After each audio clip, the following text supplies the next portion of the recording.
is massive. What's going on, everybody? My name is Blitzwinger. Ladies and gentlemen, we've got another absolutely insane, and I mean insane, Marvel Rivals video for you guys. I mean, we are talking brand new skins. We're talking about how to get a free skin in this upcoming mid-season update. We're talking about the update itself, including very specific patch notes for the different characters, which will probably be quite controversial.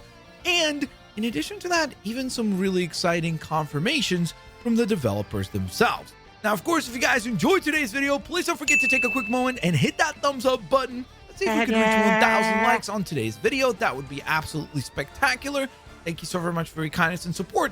And without further ado, let's dive on in. So let's begin with the biggest story, and that is the upcoming balance changes, because I feel like that is where probably the most controversy will lie.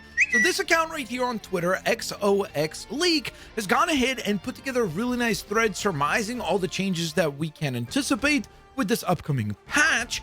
And holy moly, there's a lot to cover. So grab a drink, grab your favorite snack, sit down, buckle in, and I'll break it all down for you guys. So we're going to begin our adventure with the Vanguards, aka the defenders, aka the tanks of the game. Kicking things off with Venom, where he is going to be experiencing two prominent changes. First and foremost, his frenzied arrival attack, which is that kind of like pounce down attack that you do after web swinging, or I guess symbiote swinging. It has been changed in terms of where the knockback occurs. So before this, every time that you would land on an enemy, the knockback would be vertical. From now on, it will actually be inwards at a 75-degree angle. Yes, that's how specific these notes are. His ultimate cost has also been brought down from 2,800 points down to 2,500 points, which means that you should be able to start getting your ultimate a little bit quicker. Now for Captain America, be ready, because he is getting what seems like, at least on paper, one heck of a buff. So it seems like Captain America mains are going to be eating well with this new patch. So first and foremost, from what I understand, they're going to be essentially going ahead and adding the ability to use your absolute will while actually jumping. So essentially you'll be able to utilize your shield while still jumping. Before that, you had to walk or be grounded. So it adds a little bit more mobility to Captain America, even further than he already has, which is pretty astounding. I don't play the character, but again, that sounds like it's going to be a really powerful. In addition to that, they're actually going to be improving the projectile speed of the vibranium energy shield, going up from 60 meters per second all the way up to 80 meters per second. And as if all that did not sound powerful enough, apparently his ultimate, similarly to Venom, will be easier to activate now, because it is getting an adjustment from 3,100 points needed to activate it down to 2,800 points.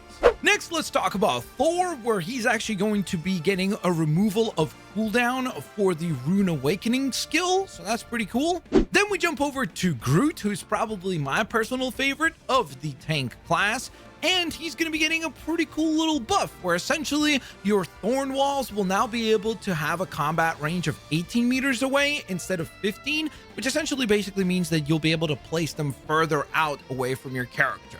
Now, Magneto's going to be getting kind of a 1-2 punch, where there's both a buff but also kind of a nerf, where essentially his survivability is actually coming down, which sounds like a good thing, because honestly, sometimes he's very difficult to take down. But he will be getting a buff in terms of offense. So his projectile damage on the magnetic ball is actually getting an increase of 5 damage points, going up from 35 to 40, whereas the energy consumption per second during the duration of the electromagnetic iron curtain, aka his kind of shield thingy that he uses, will be increased from 50 all the way up to 65, which is kind of interesting. And the maximum duration will actually be reduced from 2 seconds down to 1.5 seconds. And it seems like they're definitely going out of their way to continue to debuff the tanks to make them have a little bit less survivability in battles, because Doctor Strange wraps up our Vanguard list with a reduction of his base HP down from 650 health to 600. So that is a reduction of 50 points. So next, let's jump over to our strategists, aka the support classes, and see what awaits for us there. We'll kick things off with Adam Warlock, where his primary fire damage is going to be getting a 5-point increase, going from 55 damage to 60 damage. There will also be a 60% damage fall off at 40 meters or longer, meaning that the further away you fight from, the less damage you will be doing. Next, we have a buffer to his Soul Bond ability, which makes him a better healer now. Essentially, his healing will be taking an increase from 10 per second, or 10 HP, I guess, per second, up to 15 per second, which is a pretty significant buff. So that's pretty exciting for Adam Warlock players.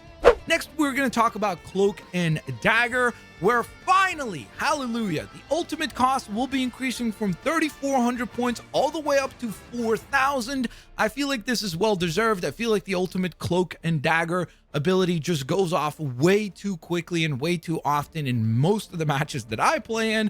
I think that this is going to be most likely a welcomed sight or a welcomed update for everyone except for probably Cloak and Dagger mains. Now, the dash lanes / the fog that heals, this is the kind of the dash lanes that are left behind after you're doing an ultimate, are actually also going to be getting a reduction, going from 10 seconds where they are going to be currently at down to 8 seconds. So they're getting a decrease of 2 seconds in terms of how long they will actually stay on the field. They are, however, going to be reducing the amount of pause time between each dash. So instead of it being currently 1 second, where essentially you do a dash, then there's a second, then you do a dash in another direction, that'll be coming down to 0.67 of a second.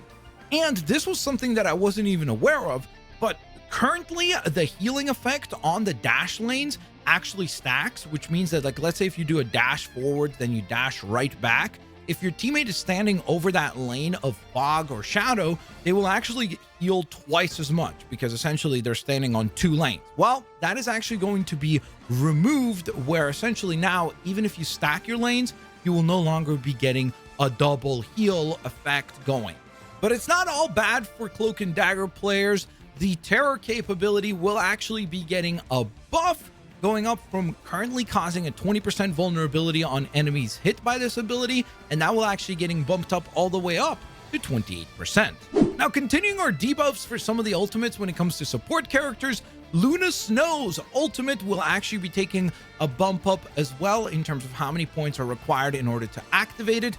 Currently, it is at 4,000 points, but that will be going up to 4,500 points required in order to activate the ult, which means that it will be less frequently seen in matches and becomes more valuable as to when you're going to use it. The same is going to be true for Loki as well, because his ultimate cost will be increasing from 3,400 up to 4,000 points. So again, obviously you can see a pretty clear pattern here in terms of the fact that they've seen that the community has been using support ultimates way too easily and way too frequently, so they need to bump up the difficulty of that happening.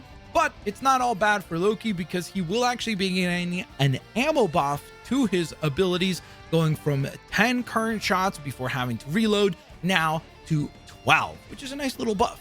And finally, rounding out the list of support characters whose ultimates are going to cost more, we have Invisible Woman, whose ultimate cost will be going up from 4,000 points required to activate up to 4,300 or 4,300 points to activate. So once again, it'll be more difficult to unlock.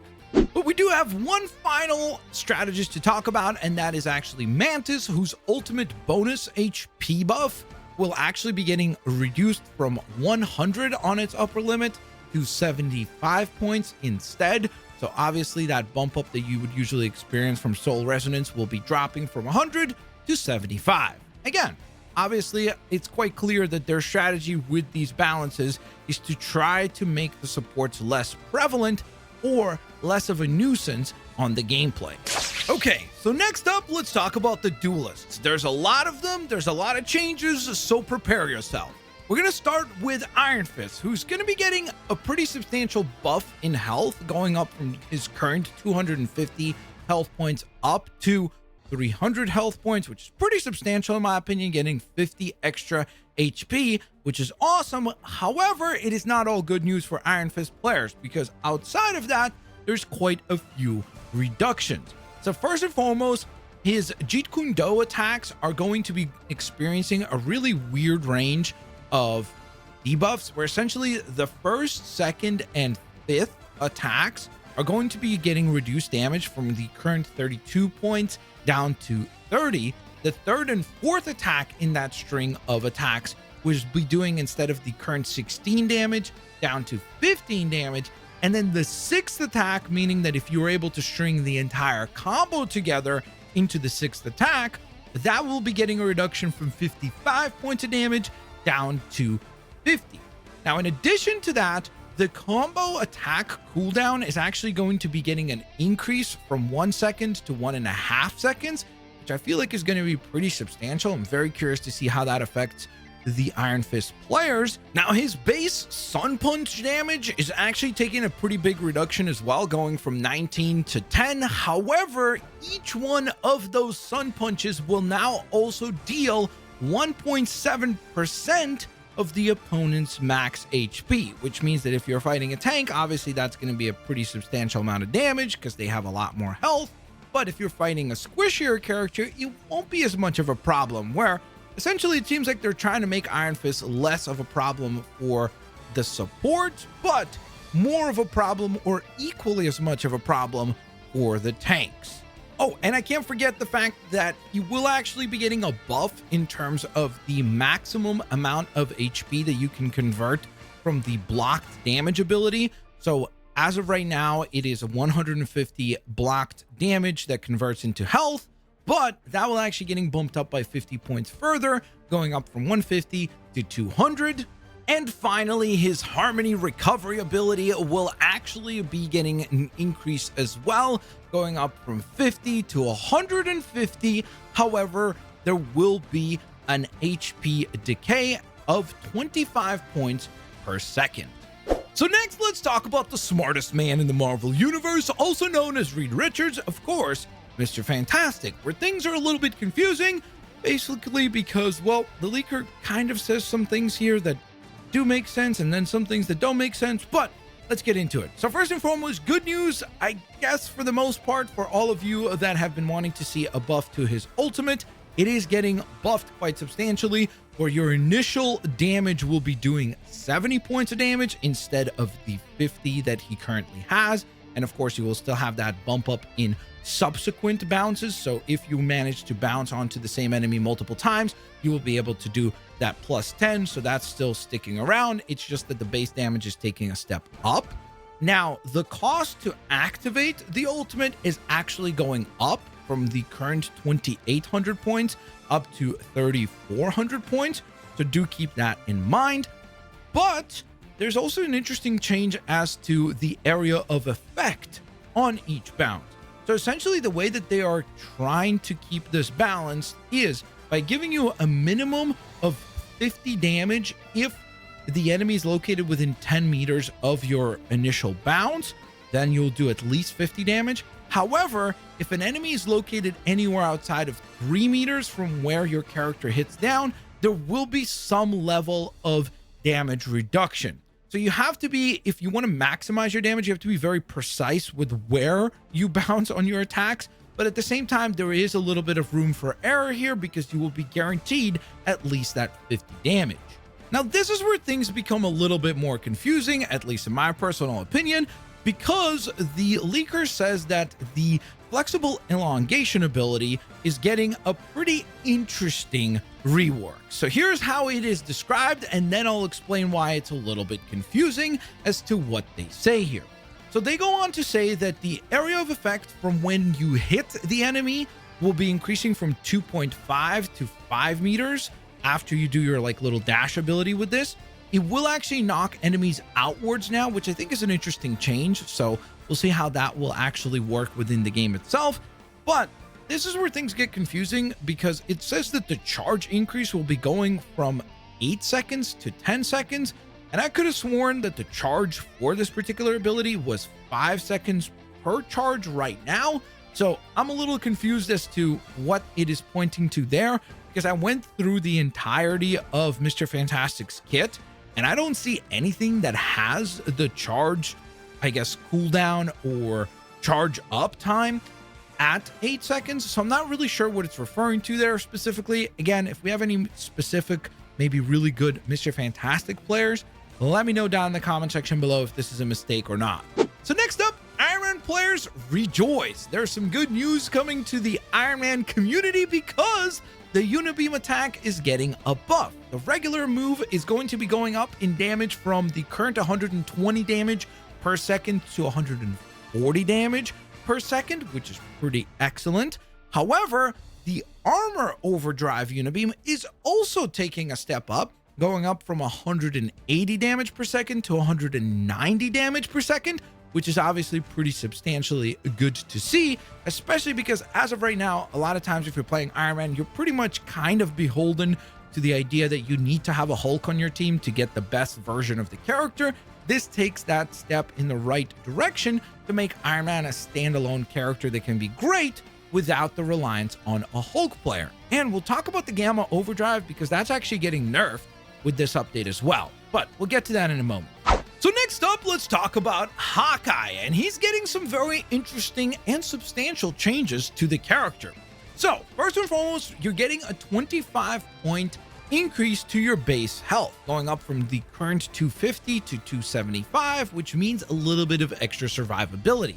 However, his blast arrows are getting both a buff and a nerf at the same time. So the regular damage is actually getting a decrease from 20 to 15 damage. However, if you're firing into a spell field of some sort or a shield of some sort, like let's say Magneto's shield or something like that, or Captain America's shield, the damage is actually going up from 25 to 32. I guess to try to incentivize Hawkeye players to not just try to snipe the backline, but participate in taking down the tanks at the front, which I think is a pretty interesting idea. His Crescent Slash ability is actually going to be experiencing a cooldown reduction from the current 15 seconds down to 12 seconds. And for the final change, I honestly do not play Hawkeye, so I'm not really exactly sure what this particular change means. So again, if we have any Hawkeye players in the comments section that could explain what it means, I would definitely appreciate it. But essentially what they're saying is that the bow charge speed is going to be getting an acceleration, and the draw speed multiplier will be increasing from 1.2 to 1.35. I don't know what that means. I assume maybe that's to the damage that you do to the after image that is left behind when you use his ultimate, but let me know down in the comment section below. So next up, let's talk about Storm, where there are some interesting changes ahead, including a reduction to how much damage you're going to be able to do while using your wind blade attacks at 30 meters away or further. Currently, you do about 70% of your damage. Now that will be taking another 10% hit down to 60% of your damage. So I guess the goal here is to incentivize Storm players to not just be way up in the sky, way too far away from the fight itself, and it forces them, if you want to have your damage hit as much as possible, to be in the fight itself. There's also a few changes coming to how the aura abilities and boosts are going to work for Storm. So currently the self boost grants her about 16% of a boost, while your team gets about an 8% of a boost. Well, that is going to be taking a bit of an interesting change up here, where her self boost is actually dropping from 16% down to 12%. However, the team boost that you'll be granting in both damage and speed will actually be going up from 8% to 10%. So again, I think the goal here is to try to get the Storm players to be in the fight a bit more, therefore put themselves at a bit of a greater risk of actually getting KO'd. But on the bright side, they would be benefiting their team with these new upwards boosted damage and mobility boosts. And yet another reason why I think that is certainly the case is because the Goddess boost ability that she has, where she can use the Thunder in order to raise her and her teammates' damage boost, is actually going to be also taking a reduction for the self boost portion, going down from the current 30% boost to 25%. We then jump over to Star-Lord, whose rocket propulsion boots are going to be taking a pretty substantial boost in how much fuel they will have, going up from the current 1200 points of use all the way up to 1800 points of use, which means that you'll be able to definitely be a lot more mobile as Star-Lord, I think that's going to be a pretty substantial change to the character.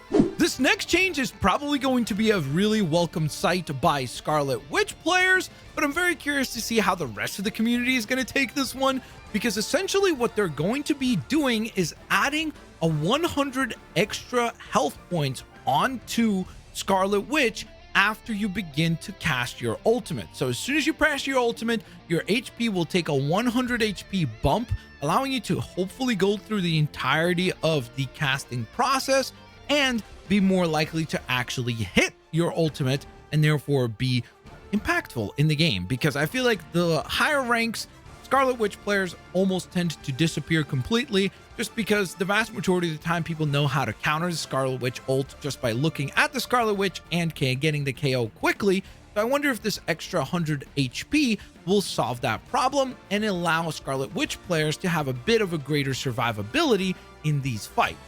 Do keep in mind that after the casting is complete, or even if it is interrupted by, let's say, like the webbing ability from Penny, you will experience a loss of 50 HP per second back down for that extra bonus. So it's not like once you've cast the spell, if let's say no one attacked you, you keep a 100 extra HP. That HP will be removed from the character after the process of hitting your ultimate is either complete or interrupted.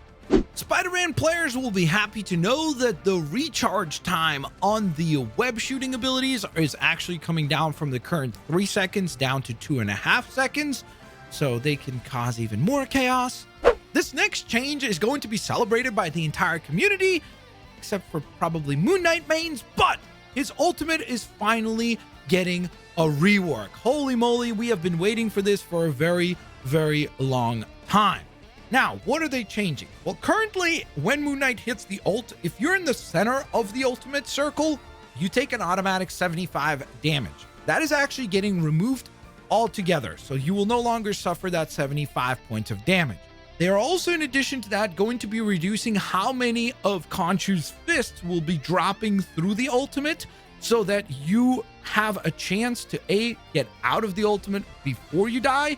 And in addition to that, just because there's going to be less of them dropping or less of the fists attacking at the current pace, it just gives you a much greater chance of survivability. Now, it's not all bad for all you Moon Knight players. They are actually going to be increasing the damage of each fist landed, though.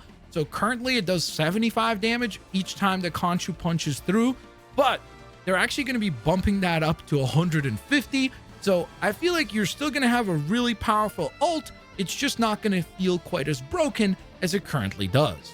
Next up, we have Black Widow, who's going to be experiencing 2 main changes. The rifle capacity on her weapon is actually going to be taking a substantial jump up from the current 8 bullets all the way up to 15, so almost doubling in capacity. However, her ultimate is actually going to be experiencing kind of a pretty substantial nerf here, because the slowdown effect that you obtain from it is actually going to be going down from the current 80 all the way down to just 55%. I'm very curious to hear what Black Widow players think of these changes.